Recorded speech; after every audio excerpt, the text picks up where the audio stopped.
Hello! Hi! Welcome to the podcast. On this episode, we're talking to a new friend of ours, Jason Cutter. So Jason is the founder of the Coder Consulting Group, which he helps train and coach salespeople, and he's also the author of Selling with Authentic Persuasion, which is all about selling with authentic persuasion. And, this conversation really did focus on how to better your sales team, but also how to really kind of connect your sales team to your marketing team to the production team. Every one of these things in the organization really have to communicate to each other so that no one, actually the consumer, doesn't feel like something isn't right. Right, exactly. So it's a great conversation. If you're watching this on YouTube, it's coming right up. And if you want to listen to it, it's available via audio on a whole bunch of different platforms. But enjoy the show. Enjoy. So we get started. We're in conversation with Jason Cutter. Jason, we usually get started with you giving us a little information about who you are and what you do.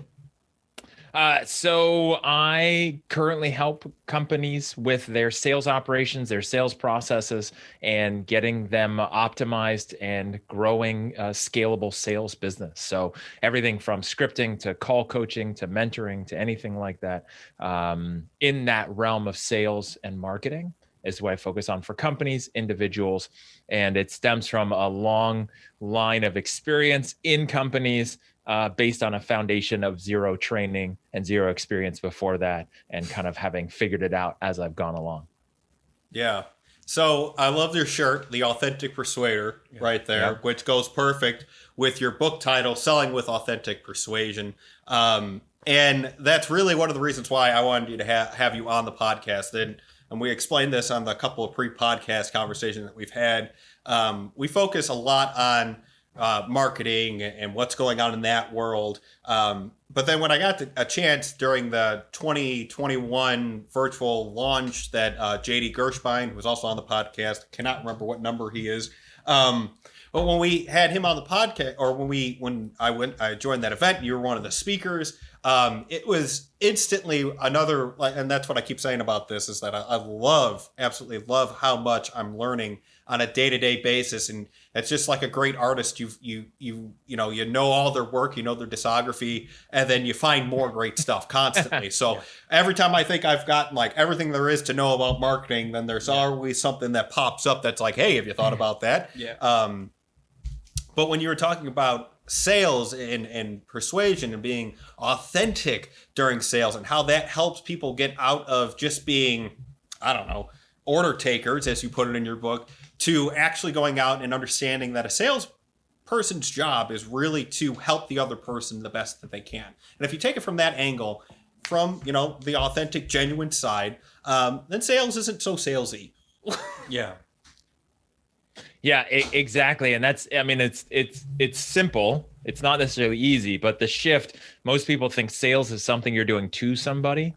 Instead, sales, when done right, as a service, as a professional, is something you're doing for somebody and with somebody or with the other person.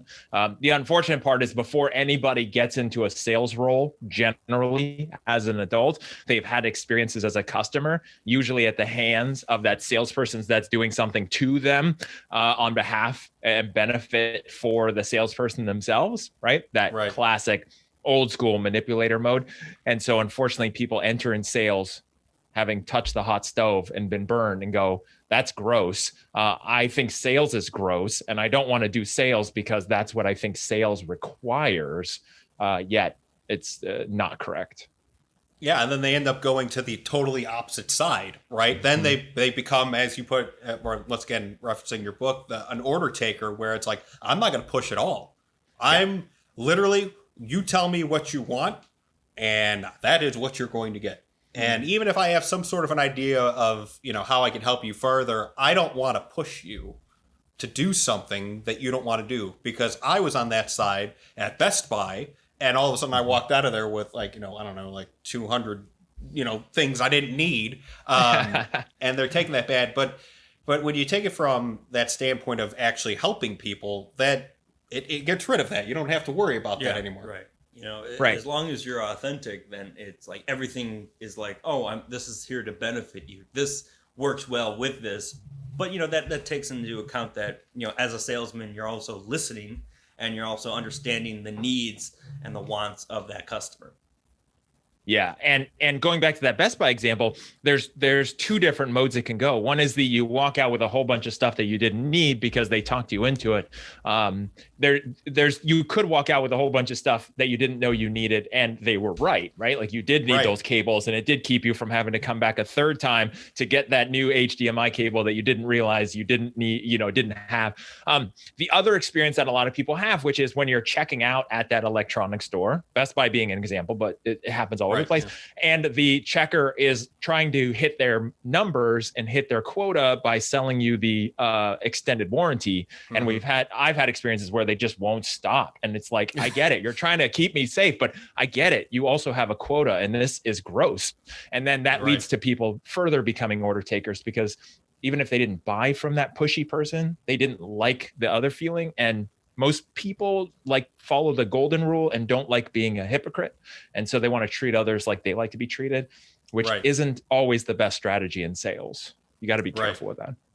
Yeah, right. Because then all of a sudden you don't sell anything, and you can't possibly help people. And I keep on going back to that word, helping people, which I think is lost. And we're going to connect this to something that we know well, which is on the marketing, on the brand building side. Say, take a commercial, right, that goes out and tries to solve all your problems, 900 problems, and just yells at you about how great their product is.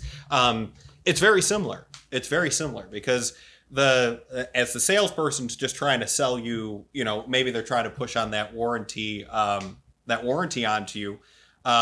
It's the same thing with a commercial that is just trying to push you into something without really leading you down a path in a way, to get you to help solve your actual problem. It's more of I'm just trying to sell. I'm just trying to get you to know that we exist.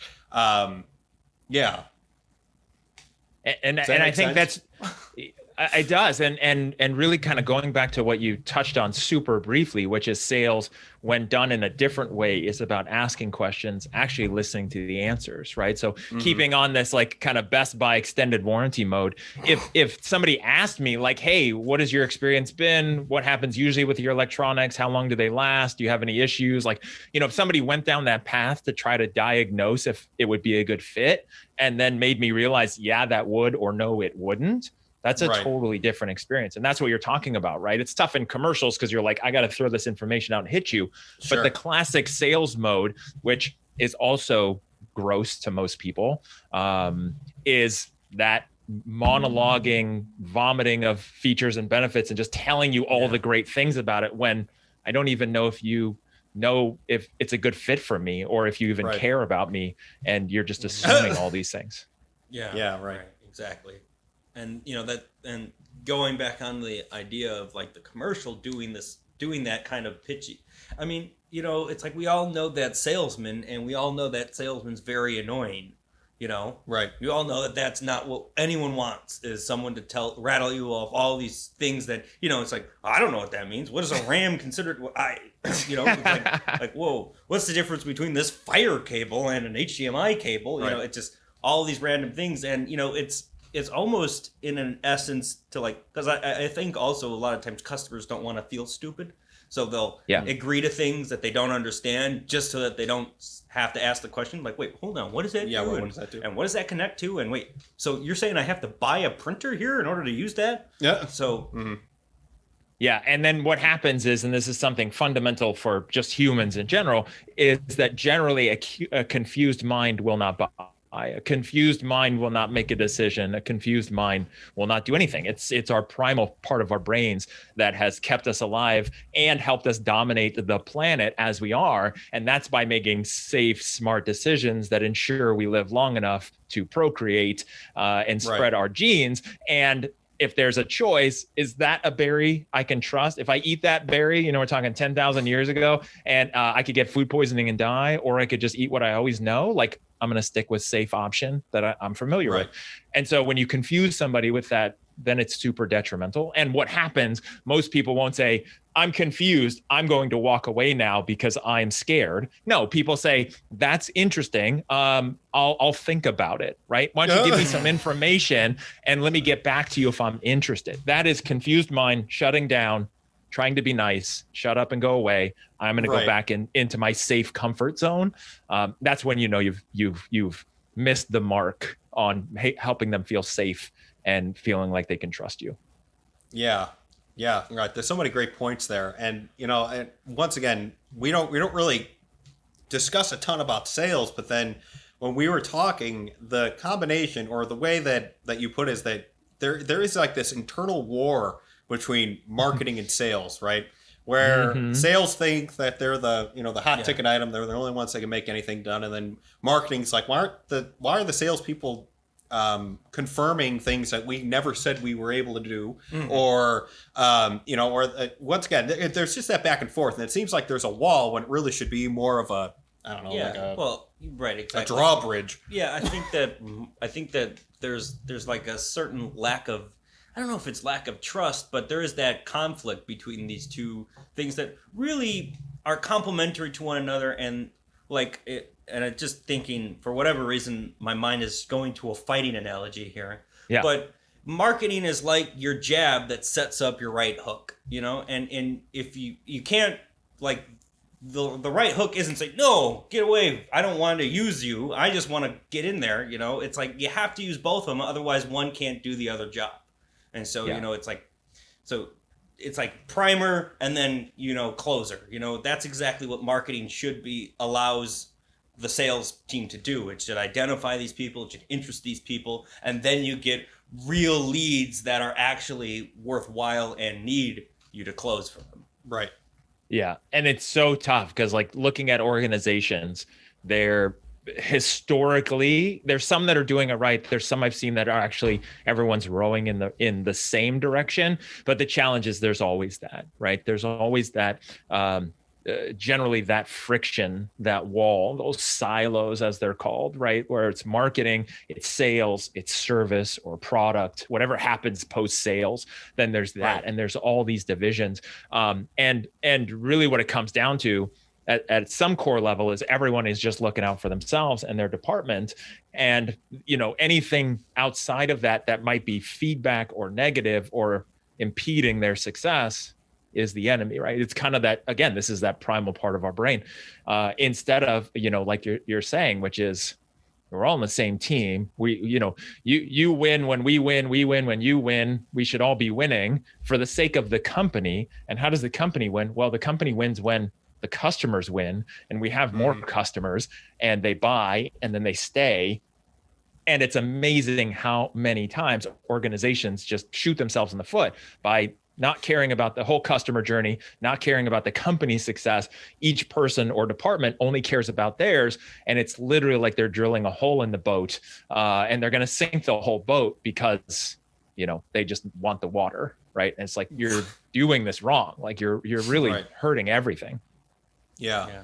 I love, you brought up the customer journey, and throughout this podcast, we've just been meeting all these people that are all along this customer journey, right? And ourselves, we're on the customer journey as well, right? I mean, you have insight stuff that you can really understand your audience. You have us that makes content that builds off of each other, and then you go to some sort of a sales funnel, and then you have customer journey optimization, right? But at the end of all that, right, even if you can get your customer journey optimization down to getting somebody to, yes, there's still the sales aspect. And the whole argument here is that whole line, assembly line in this sense, or if you're an avid listener of the podcast, the line-sicle, right, is that they all have to be on the same team. It's almost like passing the baton. It's not I'm going to a different department. We're running a relay race here. Yeah, right. Exactly. That's like we're running, and then the insight guys hand it to us. We're going like, oh, we understand this. Yeah, sure. Storytelling. We're going to get them to the top of this funnel, and they're going to stay there. And then I don't know how to get anything else done after that. We're the second one. You hand it off. Yeah. Maybe that's a good way of looking at it. It should be a And I also think that, I don't know if you heard of Jeff Gomez, but he's one of the premier storytellers of our time. And if you listen to any of the podcasts, I think we mentioned him at least once each time.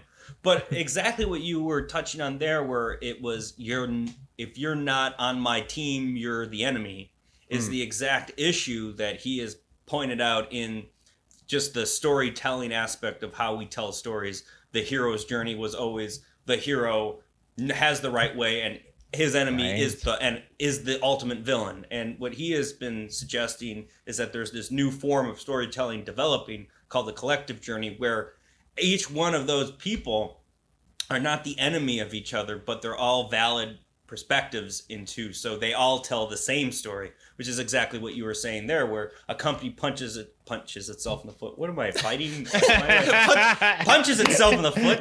It's not quite as detrimental as shooting itself in the foot, or shoots itself in the foot, because they're like, no, I'm sales, I'm important, marketing didn't do any of this. Where it's like, well, no, actually, you guys all have valid perspectives on it. And if you think that salesman A was really pushy and said all those bad things that destroyed the whole marketing campaign, and then the sales team is like, well, we're not selling what you guys are marketing, so why are we doing that? It's like they're all cohesively, if they all are telling that same story, or as Frank was saying, handing that baton off, the baton doesn't really change, it's just who's holding it is. So yes, they all have to be on the same page and understand that what marketing is telling the customer is something that the sales team should be telling the customer as well, or vice versa. Salesmen should be, if the sales is telling them something, then that should inform the marketing. It's like, hey, well, you know what? Salesmen seem to be saying this all the time, and it seems to convert more sales. So let's put that in the marketing. Material. I love that, baton relay analogy and visual, because it's so true. The customer being the one, and like, we want to get them to the destination, and everyone's got to do their part, and everyone's got to be successful. And, really the weakest link is the one that's going to dictate how well it goes, versus the other mode, which is more of, I don't know, the thought I have that comes to mind is a roller derby. It feels more right. more There like you that. go. Right. Exactly. Yeah. It's more like that. But yeah, and really one of the things, and I know we've talked about this before, one of the places where this originates, so people listening might be saying, okay, that's great, yeah, but how do I bridge those gaps? How do I deal with that? Like, okay, we got it, we got these problems, but what do we do about it? One of the biggest things that I found is that generally, as we all know, it starts at the top. Anything that filters down is going to come from somewhere. The corporate culture, the attitudes, the vision, the core value, like all of that comes from somewhere, comes from the top. And even unconsciously, what occurs a lot of times is a company is either founded by or led by a CEO or founder, somebody who's either a marketing focused person, that's like their background, a sales focused person, that's their background and where they've cut their teeth or made their money, or a product focused founder, that's their background, right? So they design great websites, and that's the company they built around that technical skill. And then the challenge is that whatever they have as their history and their focus and what they're bringing with them as their value and how they see the world will be the child that they like best of their children, right? Mm-hmm. So if you think about like a parent, right? Parent played golf forever, has a kid, has 3 kids. One of the kids loves playing golf. Like, okay, well, we have this thing in common. I love golf. You play golf. The other 2 don't. I like you better, and whatever you want, I'm going to give it to you because you play golf. So same thing happens in organizations, and most organizations are started by a sales type founder or CEO, where that's their favorite child, and that's why everyone else is there to serve sales. And the inverse is also true when you see an organization that's led by a product focused founder. So someone who makes apps or websites or, whatever it is that is done, then they will have a semi disdain for sales and for marketing. They know it's necessary for revenue, but they don't understand it. They don't like it. They just see it as the problem child who messes up things for the product team and for service. Right. And so, there will be that. So really what it is about bringing those teams together at the top as much as possible so that everyone is then going the right way with the baton and not just, 10 different ways with 10 different batons. Yeah. No, I think that it just highlights our own, I don't know why discrepancies. That's not the word I'm looking for, but our own prejudices, I guess. Yeah. Within a company where you tend to look at only the one part of what you know best as being the most important part of the whole process. Well, and that makes sense because, that's where you're the expert in. So that's where you feel the most comfortable in. So that's where you know that you could put the most actual not important, but like pertinent experience towards. So it's like, that's where you're best serving your company. And of course, you're the CEO. So you're going to put more resources there because that's where you're the expert in. Right. Yep. Yeah. But so then the question there is that, like what, if you do find yourself in that position, right? Because pose the question of like, well, what do I do if this is what's happening here? I guess the first part is to identify really what, who you're favoriting, and then trying to figure out how to bridge that gap. And I think that one of the people that we were talking about, one of the new roles, the revenue operator, who would be, in this case, be in charge of that whole thing from marketing to sales and all the way back to the service side, right? The customer service. So overseeing that whole thing to making sure that the machine itself is all working together and not working against each other. Yeah, I think there's a couple of things. So depending on the size of the organization, if you have the structure to support it, and obviously the finances, something in a revenue ops role, like leadership role, whether that's director of revenue operations, CRO is a very popular one, which is chief revenue officer, which again is everything that's revenue related, like you said, which is marketing, sales, usually customer service, which handles retention.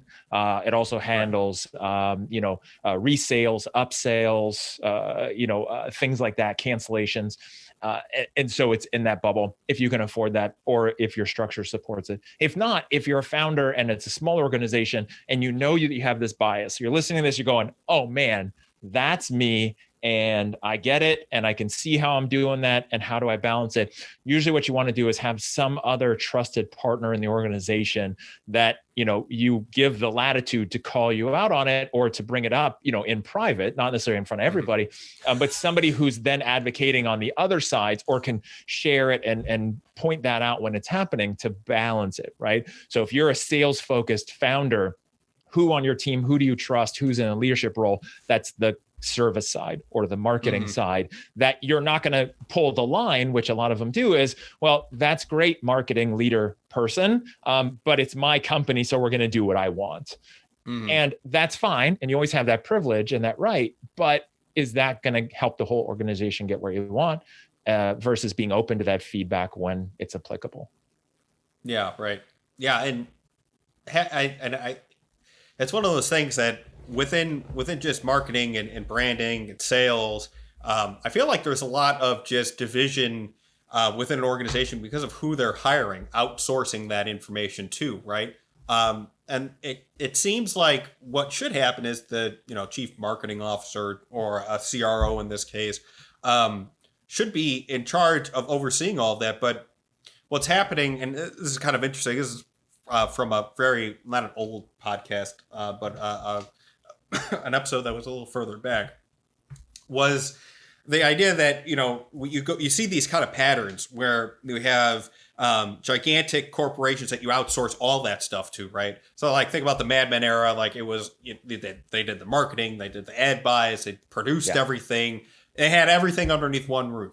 And what happened is that after people were like, well, why am I paying, so much money and, the creative is garbage or, like I'm just getting the same work over and over again. I'm going to go to a production house to shoot my commercial. And I'm going to go and outsource my sales stuff to, these people. And I'm going to do, like my sales funnel and all that stuff, customer journey out to these people. What ends up happening is though you get more creativity, you get more viability and more focus, you then lose that continuity of having the gigantic one person being in charge of every step to make sure there is continuity throughout that entire process. And so what we're going to start to see is though everything is split back up, we're going to start seeing the rise of, say, like even with us, I mean, that's something that we've slowly started to do is start to bring in, trusted partners that were like, I wouldn't go to anybody else because we know what he does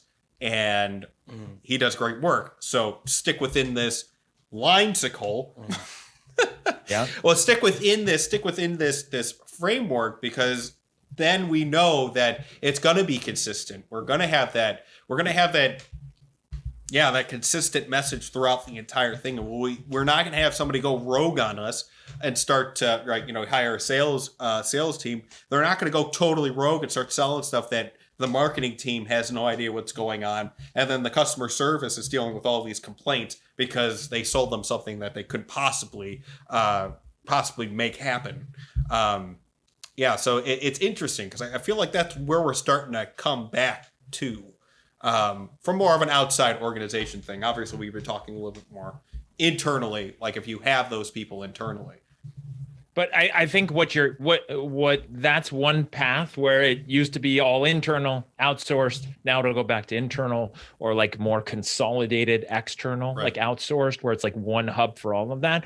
I think, that's not as cost effective. Sometimes that's dangerous when you have all your eggs in one outsourced basket, Right. and that basket has some problems or something occurs, and then you're in trouble. So I think also what I'm seeing, and then how I handle it in my organization as well, because I have pretty much all outsourced help for the most part, is leaders becoming excellent project managers and communicators who are bringing in those different parts so that everyone feels like they're going in the same direction, even if they're all literally outsourced contractors or third-party companies, but they're being project manager, and less of the just do as I say because I'm the boss, more of like, okay, everyone needs to be going together and not thinking, hey, I've outsourced this so I don't have to think about it, but it's like they're all your employees in your brain, even if Right. it's just outsourced. Right. Yeah. Yeah. And it's important that's an important distinction there. And that can help solve that problem of people not speaking to each other, or not speaking to each other. Like they're just like, I'm not even going to talk to you. No, like just not communicating back and forth about what the actual goal is. That's definitely a good way. And the downside or the trade-off with that is someone like myself. So I have, my team, but then I'm also, as a consultant, I have clients who are, business owners, and they have me as part of their outsourced team and internal team. And so what happens, and this is always the fun part, is where I have, 5 Gmail tabs open with 5 different corporate emails because they've included me in it and they're including me. And then I have 5, Slack channels because, I'm a part of their teams and my brain is split in 5 different ways. Right, so right, that's right. always, that's always an interesting challenge. Like, okay, who am I right now? Okay. Yeah. I'm this person at this company. Okay. What am I solving right now? Okay, cool. But that's the Right. game I like to play, and I'm pretty good at it. So, but and I think I think what you were talking about with them being project managers, it's kind of that perfect razor's edge when you're dealing with creative ideas. Not even like creative ideas, but like new ideas, innovative ideas. Mhm. It's like it's always better with a certain level of like there's a certain frame, there's a certain level in between where we can like not like I'm the boss, you do what you do what I say, but more of that relationship where it's like, oh, I'm gonna say what I need. You can come back to me and say, hey, what if we did it this way? I think this might be more effective given my expertise in this. Mm-hmm. And you can then play with that. But that gives them a little bit more. It's not so much that it's like I'm the professional. I'm autonomous to an extent, but I do know who I'm working with. And I do know what I need to connect with. So it's like it's that perfect. Because what I always say in the podcast is that unbounded creativity helps no one but the person that creates it. Yep. So it's like if you talk to a painter and you say, I want a painting, he's probably going to be like, or she's probably going to be like, I'm going to paint whatever I want because that's Yep. what I want. And if you don't like it, well, you didn't tell me you didn't say anything of what you want, like color palette you're looking for, or anything. You just said, I just want a painting. And if you don't like it, that's, that's tough because you didn't give any, it's not so much to the point where it's exactly what you want, but you need a little bit. So it's like, okay, I have to play within these parameters. For sure. And I think And I think, like you said, there's that razor's edge with, kind of that dictator mode as a leader or somebody who founded an organization. And then that being open to creativity, feedback, innovation, and letting that happen. And that balance. And of course, what we're talking about here, or who we're talking to that's listening to this, is somebody who's open and does take that feedback and is understanding they have people on their team, and somebody who, like in my experience, tends to be more of a servant leader, where they see their role not as a dictator on top of everybody else and getting them to do what they need to get done, but more of like they're there to serve everyone who's underneath them or on their team, so that they can win, because they know if everyone is winning below them, then the whole group is winning, the leader will win, and everyone is doing well. And so, obviously that's probably more likely to be the person who's listening to this, tuning into your podcast, somebody who's open, and this helps it tie those things in together somehow. Yeah. So let's talk a little bit more about sales, because being authentic during the sales process, I feel like it really does. Oh, my mind went into like a million different directions here.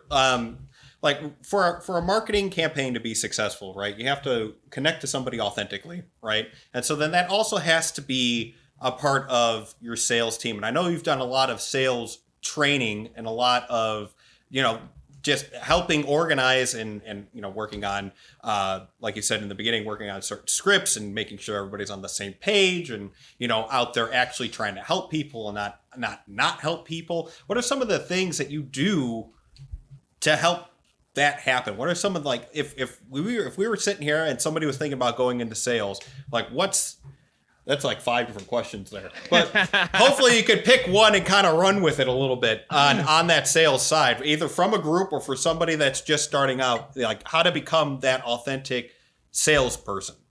Sure. We'll pick that one. So, I think that the first step is the authenticity piece, which is really rooted in self-awareness. So for a lot of people, they end up in sales or just going through life. And I'll speak from my own experience. I would say it wasn't until I was 38 until I figured out kind of what I wanted to be when I grew up. I'm still every day. It's kind of a journey. So I won't even say I'm like there and I've arrived. But most people just aren't aware. They aren't aware of what motivates them, what they like, what they're afraid of, and what holds them back, especially when people fall into sales. They go to sales because of life or some kind of default, needed a job, ended up in sales, right? There are some people, as a child, they're selling their stuff to other kids and they're like, I love this and I want to, spend my whole life in sales. And then there's most everyone else who just kind of ends up in sales.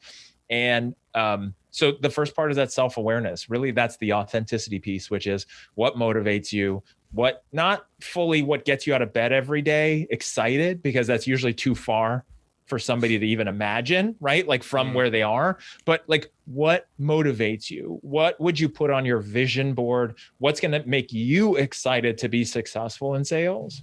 Not what you think you need to do, or the classic sales management, which is the carrot and the stick. If you do more stuff, I'll give you this, or if you don't do more stuff, I'll fire you, or I'll beat you with this stick, or I'll give you this carrot.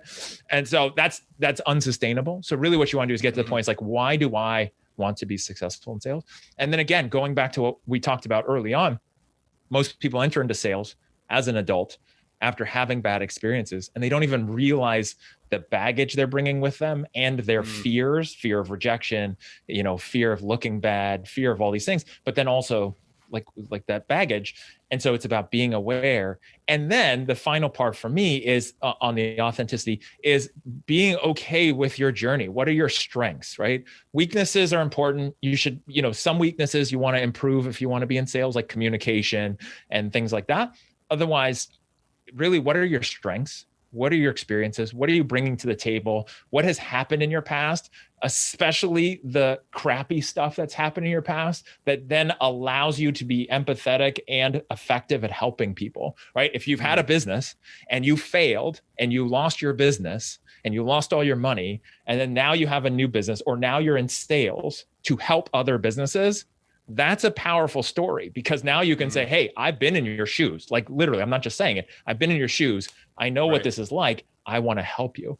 A lot of times people are afraid to bring that up and say, I don't want to admit that I failed. I've got to be perfect. I got to look perfect. Everything's got to be perfect. My illusion has to be perfect. I don't want Mr. Prospect to know that I'm a human and that I have flaws and that I screw up things. And sometimes, I mess things up. Like there's this illusion, and that's not true. That's not what people want. In fact, when you're too perfect and too polished and too smooth, people will freak out because they're like, okay, what's the catch? All right, where it's coming. I'm super scared. Instead of just being real, which is what people, don't be a mess, but definitely focus on being real. I like what you said there.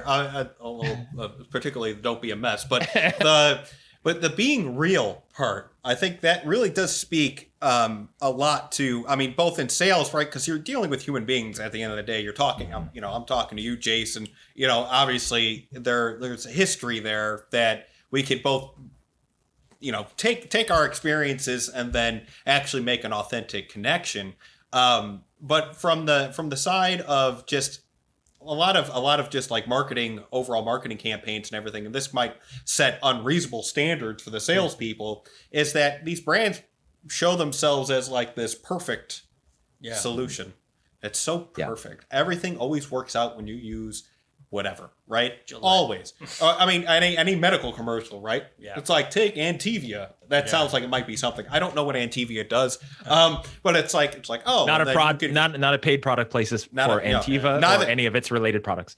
Yeah, right. Definitely not for Best Buy. I don't know if they're gonna call us anytime soon either. Best Buy's gonna be like, let's sponsor it. Best Buy, if you want any help with your sales conversion or your authentic persuaders, please let me know. Yeah, there you go. Right, exactly. We'll send them your way. Yeah. And they come, they're like, we want to sponsor you. I'm like, I don't think you listen to the podcast. I think you listen for your name. Hey, you know what? But that's the authentic piece, right? Which is, hey, we've all had that experience. If Best Buy doesn't realize that people have had that experience, then they definitely, should look at that. But they, everybody knows that. And you see that a lot where brands are like, look at Wells Fargo, right? Hey, Wells Fargo established 17 whatever, reestablished 2018 when they found out that they screwed up a whole lot of things for a whole lot of people. Yeah. It's like, okay, we admit it and let's get back. That's the authentic piece that people are craving, which is don't hide the bad, like this is what you're talking about, the branding, right? It's like, hey, this thing is perfect. I think of Apple when you're talking about that. It's like, Apple's perfect. Apple does all these things. No, it isn't. Apple is very focused and it does some things really well and easily. Otherwise, no, it doesn't. Yeah, right. But that's not what they talk about in the commercials. That's not what the salespeople would tell you. But that's what people, and then you get into the sales conversation and there's that. Right. But here's the curious part about Apple. They have a vision statement about how they want to impact the world, right? Yeah.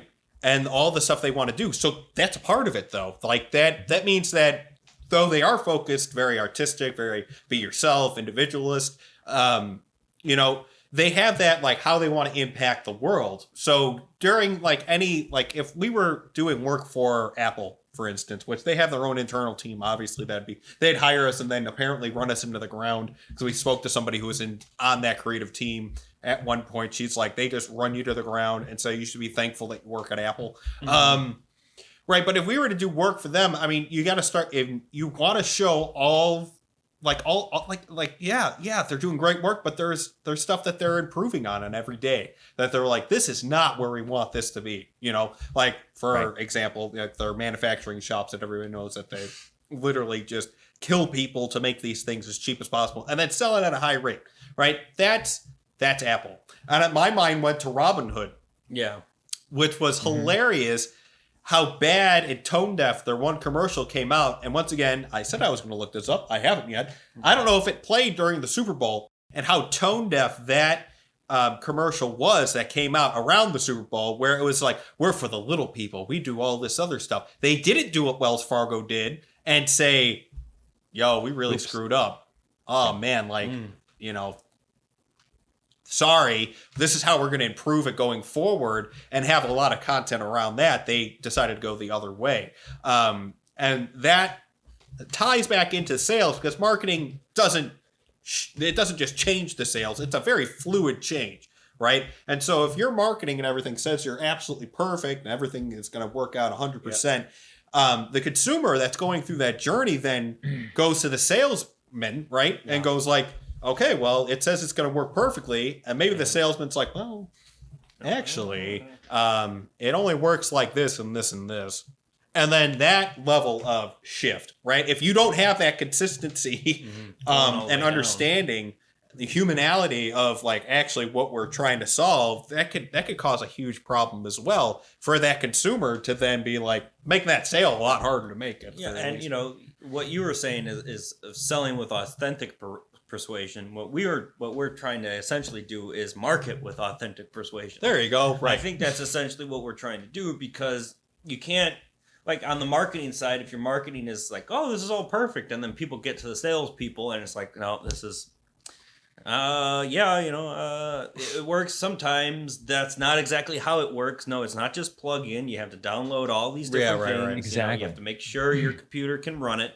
And that might be a little bit of a tall task given to what kind of computer you bought. And then that all of a sudden is like, well, you know what? I was lied to once. Now the salesman, who I already think is sleazy and scuzzy and wants to upsell me on things, I don't trust him anymore either. So now you totally lose that customer, partially because you're not being authentic.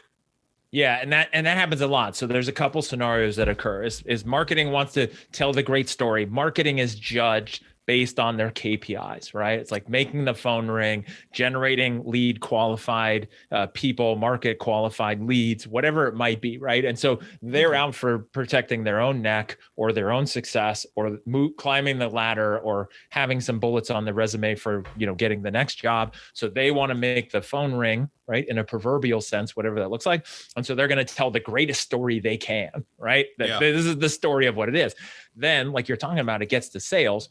A honest salesperson is going to be like, yeah, that doesn't do that, or it kind of does that, but it also has this issue, or there's a trade-off. This is what I try to tell people all the time, especially salespeople, is there's always a trade-off. Nothing is perfectly perfect in every single way. You want a new iPhone with the great camera with everything, it's expensive, right? Or you want an iPhone and that's great, battery life might not be good, it won't do everything you need, it won't do these other apps, it's not going to do everything. There's always a trade-off no matter what. And so salesperson might share those trade-offs, and then you have that disconnect between what marketing promised or highlighted and then what sales talks about. Or what generally happens, and this is the worst case, is that sales goes along with it, also doesn't talk about any of the trade-offs, also hypes up all the positives. Then they become a customer and they walk out of the store, or they become, a customer with the product, virtually, like if it's a service. And then they have that serious disconnect about what was told to them in two departments, and then their reality, and then they're pissed, right? Yeah. Then they're upset.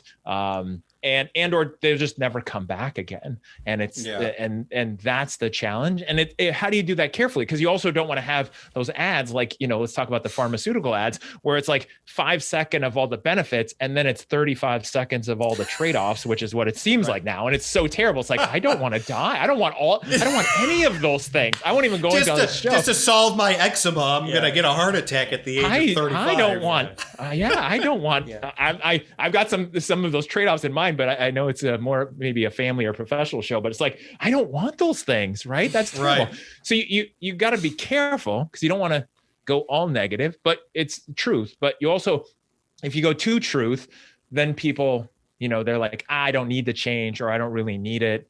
And so I think there's always that line. But then the authentic piece and then the persuasion piece is actually helping someone in a real fashion move forward, and being real about it. Yeah. It reminds me of that meme that's when you order it on Amazon versus when it arrives. It's like the beautiful like Batman costume, and then when the guy gets it, it's like it looks like some toddler made it. So or every fast food ad for every fantastic stacked burger that you see on TV, and then you get it and it looks like it got drove over, and it's missing half the stuff, right? And it's like, wait a second. That's not what I thought. Could you imagine if, like, just going off of like a McDonald's Big Mac actually looked like a McDonald's Big Mac, and what kind of crazy, and this just goes back to like, we're very much, the current marketing machine is so old. It's so old. They're using tactics that Ben Franklin invented, quite literally, and. It's so like, and so like that tactic of being like, oh, it's so perfect, look, it's beautiful and everything. It's like, okay, but at the end of the day, I'm like, obviously you don't want to watch a McDonald's commercial where you see the actual Big Mac, right? That'd be very disappointing. Nobody would go and buy it. But the over glamorizing of some of this stuff, it really does hurt the expectation, and it hurts the brand. I don't think enough people talk about how that ends up hurting the brand loyalty, the brand image.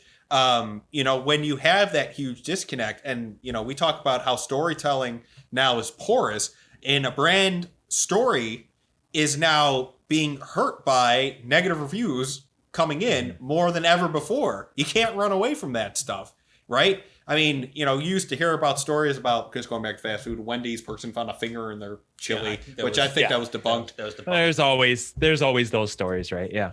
Yeah, but like if somebody ends up having a really bad experience at a Wendy's and the cashier is rude to them or whatever, and they go on to Yelp and they start up a chain, and then all of a sudden it becomes a subreddit where everybody's just complaining about their experiences with cashiers at Wendy's. And before you know it, if you're a brand, you're like, this is huge. It's just like 300,000 people that are complaining about this, And we had no way of being able to, to stop it with its head cut off. All we could do now is absorb that and then do something and show that we're, retraining cashiers or something like that. I think also it's the disconnect between them. There's obviously problems, and you're being unauthentic in your marketing, saying that there doesn't seem to be any problems. Like there's no problems in any of, it's all perfect. And so that almost just compounds the issues. It's like, well, why are you saying everything's perfect when there's clearly issues? Whereas and it sets up more authentic. Yeah, well, it sets up the consumer for being let down or feeling duped, right? Like feeling like there was a bait and switch, talking about this hamburger example. And then what's interesting is there's other brands, let's say in the fast food space, that like what they say and what you're going to get is what you get because their culture is based on it, corporate culture, and they're focused on that and delivering or over delivering what you get. Like here, West Coast, In-N-Out is just a huge thing. I know Chick-fil-A is a huge thing as well, but it's like, people wait in line, people will go to the ends of earth to get those. And it's like, they know what they're getting. They know what was promised. They know what's delivered. They're happy about that. They're willing to wait in line. I think people tolerate other fast foods because they just need it, or they just have that. They just accept that's what they're getting for the price. But that's not always the way to win. And you see other brands doing really well because they're following through. And part of this, what I'm thinking about too, is, and I also, I work with and speak to a lot of solopreneurs. So a lot of people who they are that coach, that consultant, that personal trainer. They love doing their craft. They love doing what they do that helps other people, their clients. Sales is that gross part that they have to do before they can get to what they really want to do. And sometimes the challenge is that in the excitement or in what they think they should do in sales is they then promise all the highlights. They make everything sound great, right? Like imagine a personal trainer. This is going to be great. You're going to lose all this weight. This is going to be fantastic. It's going to be super easy. I've got the great plan for you. Well, a couple of days in, I think that person's going to realize, no, this is a lot of work. I got to do a lot of stuff, right? Yeah, like this sucks. If you don't, and I think that's where, especially solopreneurs, any salesperson, you always got to focus on that trade-off and just be authentic of like, here's where you're going to get to, here's what it's going to take. Mm-hmm. Yeah. And then also selling, as a solopreneur, or, when you said solopreneur and how they have to get those sales, I mean, it went to a startup in the startup world, right? Where, we have an MVP that's being created as we speak. And it does not do everything that I initially thought it was going to do, right? We got to get talked down to something that was very, very small, but it's also the potential of it as well, right? It's like, well, this is where it's starting, right? Mm-hmm. Hand it to them. And they go like, oh, what if you do this, right? And they'll tell you what, what the potential is. But you could also, if there's like, but why would I continue? Well, because the potential is that possibly what we're going to do is this, this, and this. And you're like, oh, right? And that, once again, provokes a little curiosity. And like, you know what? I actually, I can get on board with this because of where you're thinking it's going to go.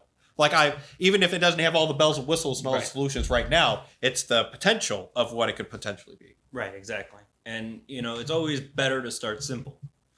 Right, Well, but then that also goes in the authenticity piece, right? That founder-led, created, MVP, the market viable product, and telling people that's what it is, right? Like when you have something that's new, telling somebody it's a beta. This is a beta. I want your feedback. It's not perfect. Instead of saying, this is fantastic, you're going to love it, it's going to solve all your problems. And then it's a complete mess behind the Right. scenes.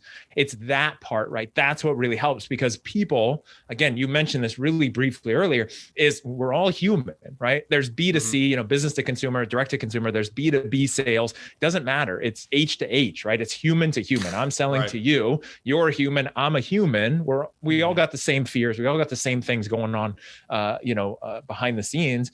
And the more real, the more authentic, the more transparent, then the other person will appreciate that, have the right expectation. And then what's great is you can exceed it from there. Right. Right. Exactly. I love the human to human. That's H to H. All that's H but to it tries H. to make it up. Yeah. Because and we've said that, we've had that on the not H to H specifically, but just how it's all about relationship and relationship building with this, and whether or not it's a one-time B2C where somebody's buying a product off of a web store, or if it's somebody that's buying a solution that you're going to be in business for like 5 years, consulting wise, it's the same level of intimacy you want to feel from that company, from that human that you're dealing with, whether or not that human's actually just the checkout line, right? Because then the human part is the customer service if something were to go wrong, or whatever else. So yeah, it's all relationship. And this whole segment of this conversation kind of spun off when we were talking about how to become a better salesman. Yeah.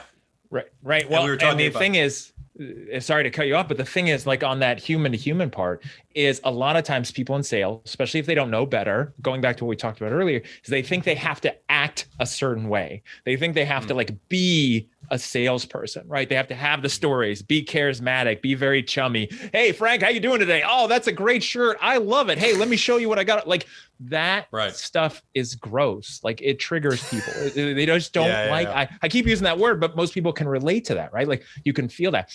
And instead of pretending or feeling like you've got to do salesman or saleswoman, and that's like a thing, just be authentic, be you, bring that, connect as a human, and then solve problems. It's an amazing shift.